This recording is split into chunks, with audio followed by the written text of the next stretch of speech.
what's up guys, and we are back for another video. So I'm John Mangondayaw of Savage Airsoft. So for today's video, hindi tayo mag-tech support, no? Pero gagawin natin to. Bali, ito pa rin yung Daniel Defense natin. So maglalaro kami at gagamitin ko to as assault rifle. So 450 FPS ang limit. Sa ngayon naka 500 siya, no?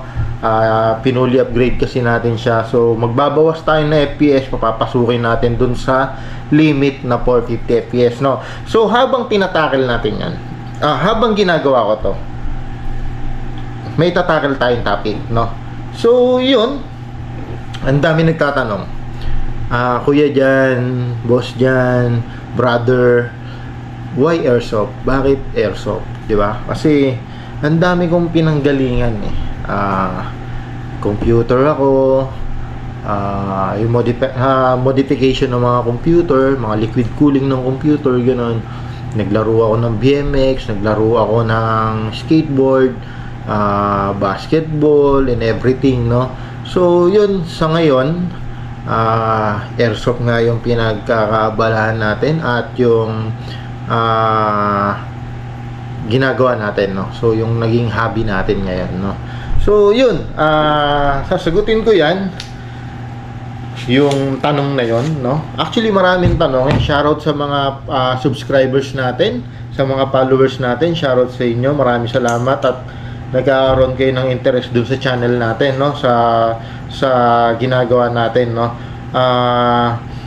So unahin ko na yung tanong na bakit airsoft, kasi marami, pati kay mga kaibigan ko nagtatanong, lalo yung mga nasa basketball, no? So nawala yung weekend, and every week or almost every week na laro ko sa basketball, at naging busy ako dito sa bagong hobby natin, no? So yun, may kwento eh. Sobra yung naging ano sa akin itong airsoft eh. Hindi ko alam kung na timing lang or baka nagkataon, o kasi ano eh, ang dami kong ginawa, ang dami kong ginagawa, no? So yun, wait lang, i-conclude ko lang to, no? Para alam ko kung anong babawasan, anong bawas gagawin ko dun sa spring, no? So yun, chrono ko lang to, magpa 510, no? O, ayan, check nyo rin para nakikita nyo, no? So yan siya, ayan, nagpa 510, no? So hindi siya pasok.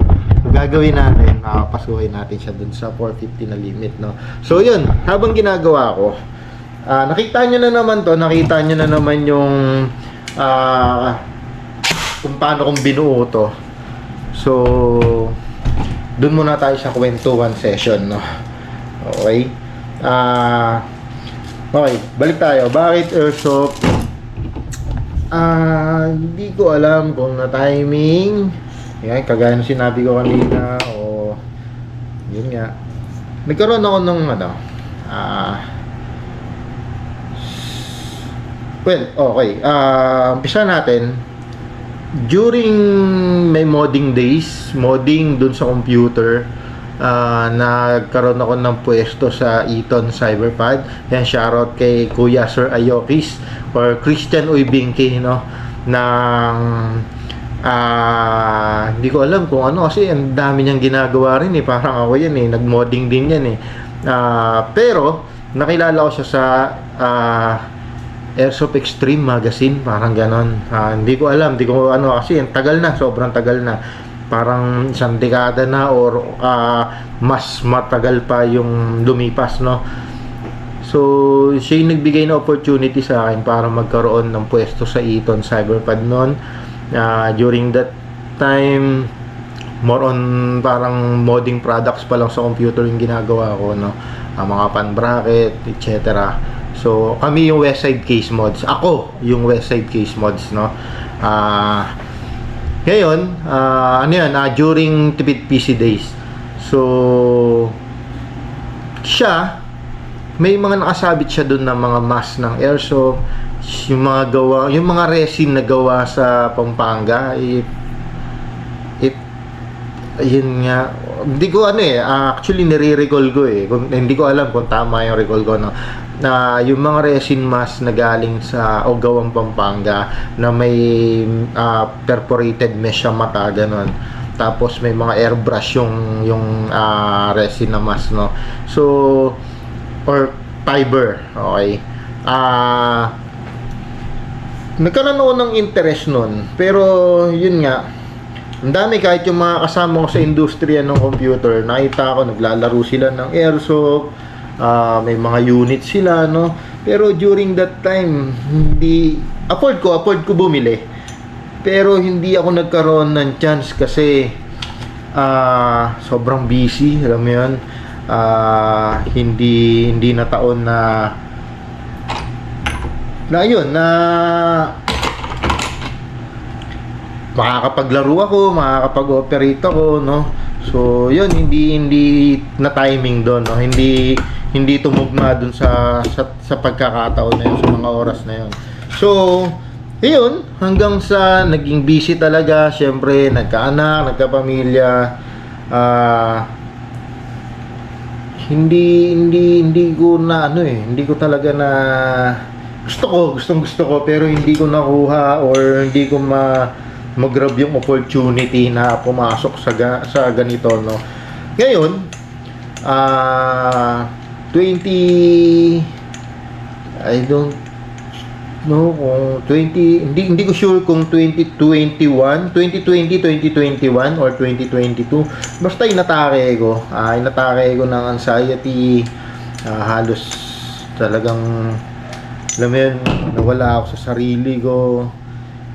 Konting may masakit lang, tumatakbo ako sa hospital, nagpapadala ako sa misis ko sa clinic, nagpa-laboratory test ako na hindi biro guys, yung anxiety. Share ko lang, yan, awareness na rin, no, sa mga na akala nila hindi totoo, akala nila arte lang, akala nila pwedeng gawing biro-biro lang, no. Hindi siya biro, hindi siya So, dumaan ako sa ganung stage ng buhay ko na hindi ko akalain na may nagsasabi sa akin na kaya ako nagkaroon, kasi nagka-anxiety kasi hindi raw ako 100% masaya sa buhay ko, no. So, hindi ko alam kung natural na nangyayari yun o trauma, depression, stress. Pero may pera, sobra, may kinikita that time, may pamilya akong masaya, may suporta, misis ko nakasuporta sa akin, no, na halos siya na nagkakaproblema that time sa health niya kasi yun nga, na-stress din siya sa akin. At the same time, nadi-depress siya kasi bakit may ganun ako. So, in denial ako that time. So, yun, nagpapa-MRI ako nang wala naman akong sakit, laboratory ako nang wala akong sakit, at dumating sa punto na muntikan akong operahan kahit wala naman akong sakit, no. So, may time na parang may doktor kami na nakasalamuha na muntik akong pagkaperahan o muntikan akong pyesahan, no. Hindi ko alam kasi sabi niya kailangan tanggalin yung ganito, kailangan operahin yung ganito kasi malala na raw. Pero yun nga, nung niran ko yung mga test na kailangan, normal naman lahat at okay naman pala talaga ako. So, meron akong doktor na naging kaibigan na ngayon ay kumpare ko na, ginaid niya ako, tinuruan niya ako hanggang sa yun, nagkaroon ako ng diversion. Parang, guys, ito dami kong kinikita noon, sumobra sa sipag, sumobra sa kayod, sumobra sa diskarte. Hindi ko alam na parang hindi na pala ako masaya sa ginagawa ko, na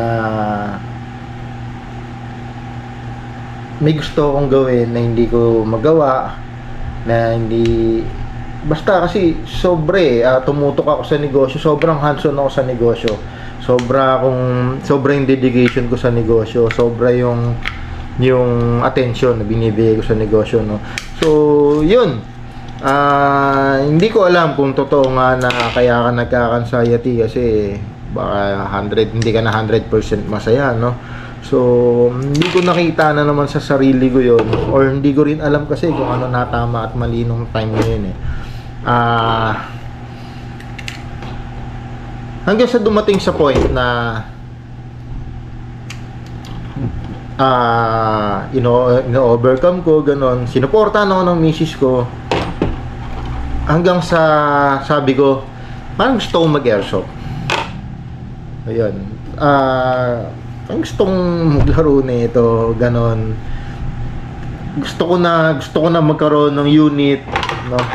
So, yun, nag-decide yung misis ko na binilan niya ako ng unit, no? So, yung nagka-unit ako parang 2023. Okay? May 2023, I remember, no? So dun,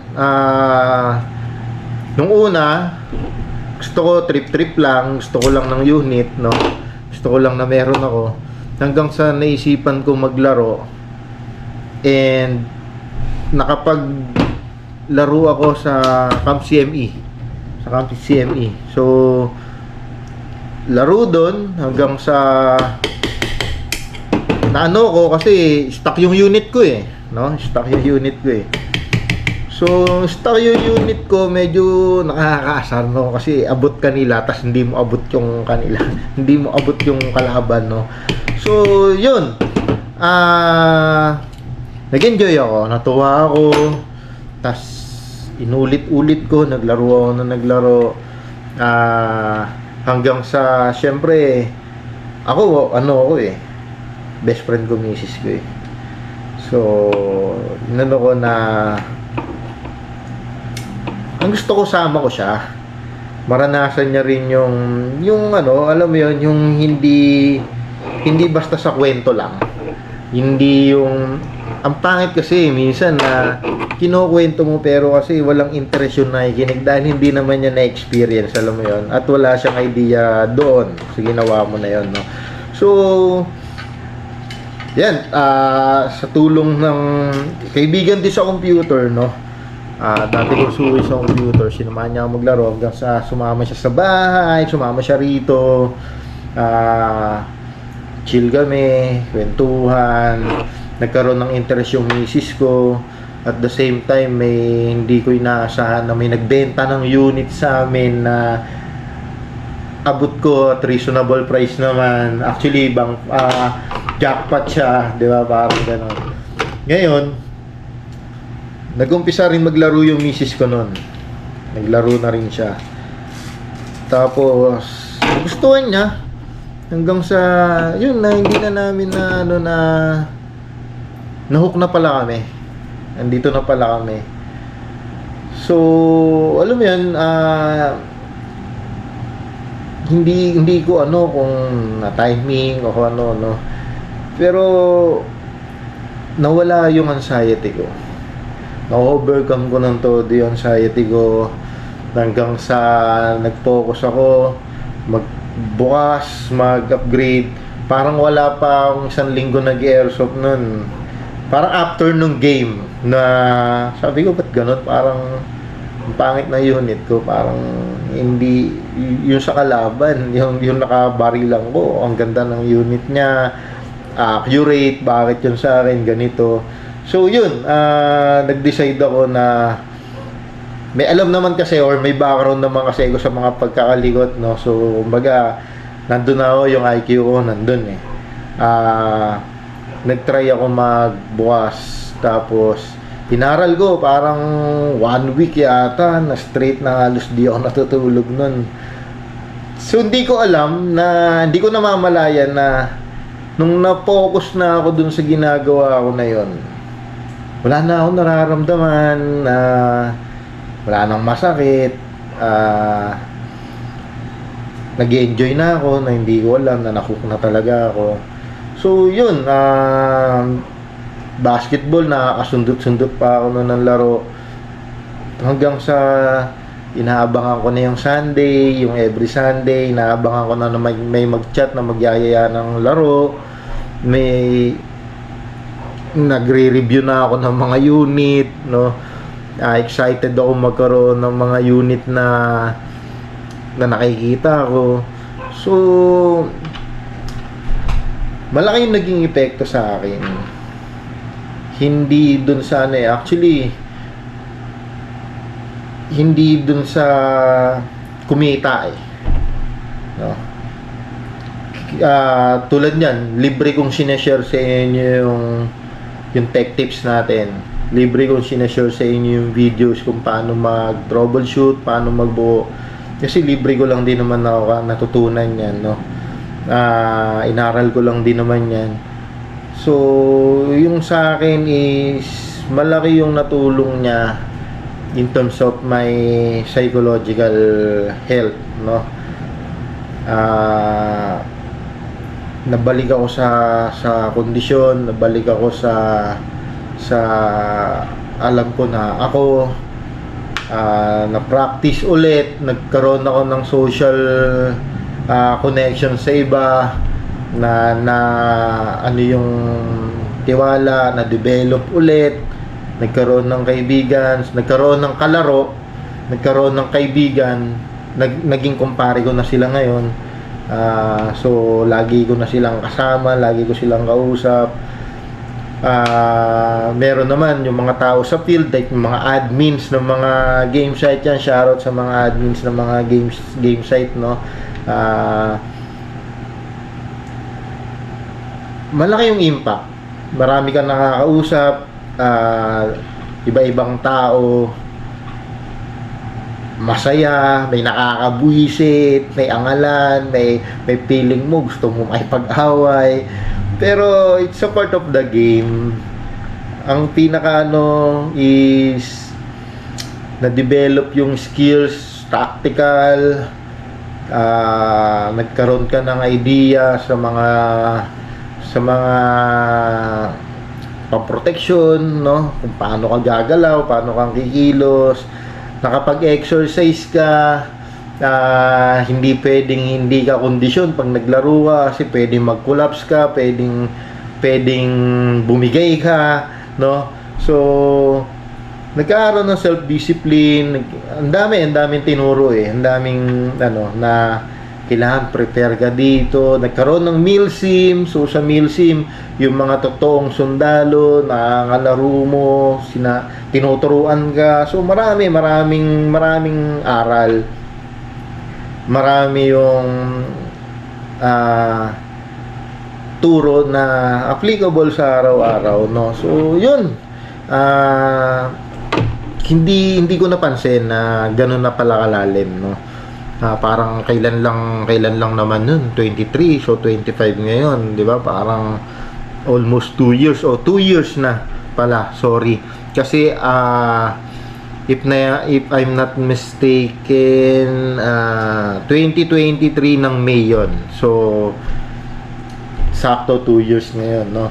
So yun, ang saya kasi yan, lalo ngayon body ko, misis ko babaihan sobrang, alam mo yun, prinsesa, ganun. Pero hindi ko akalain na sasama siya sa trip ko na ganito. Tapos ang dami ko rin na influensyan. Ang masaya. Hindi yung mga sinamahan ko, hindi naman sila nagsisi kung bakit sila sumama sa akin, no? O bakit kami nagkasama, no? So yun, masaya, magastos. May gastos pala, sorry. May gastos, pero kung ikukumpara ko, parang gumastos ako ng almost $500,000 nung nagka-anxiety ako, na parang na akong mamamatay talaga nun parang yun yung worst na maraming pagsubok sa buhay ko, pero parang yun yung sobrang worst, yung mabot ako sa punto na yun na psych ako, pero hindi ko kinaya. Akala ko okay lang, akala ko ganun lang. So yun, na-overcome ko sa tulong din heto. May gastos, pero sa una lang naman. Pero yung na-enjoy mo, yung tulad yan, dumadayo-dayo kami, iba't ibang tao nakasalamuha namin, lumalaki yung network, lumalaki yung community, lumalaki yung branches ng mga kaibigan mo. Ang saya, sobra. Kasi nagagawa mo yung gusto mo. Okay? Iba yung naging impact sa akin nung airsoft, no. Nagagawa ko pa rin naman, nagmo-modify pa rin ako ng computer. Nadagdag lang siya, no. Nagba-basketball pa rin ako. Nadagdag lang siya.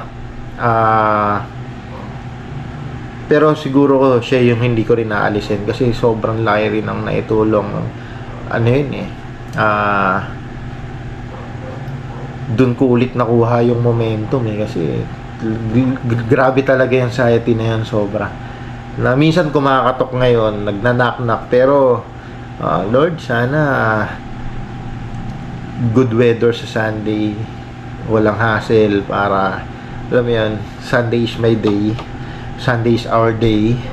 So yun, ganun yung nangyari na ang saya, sobra. So try nyo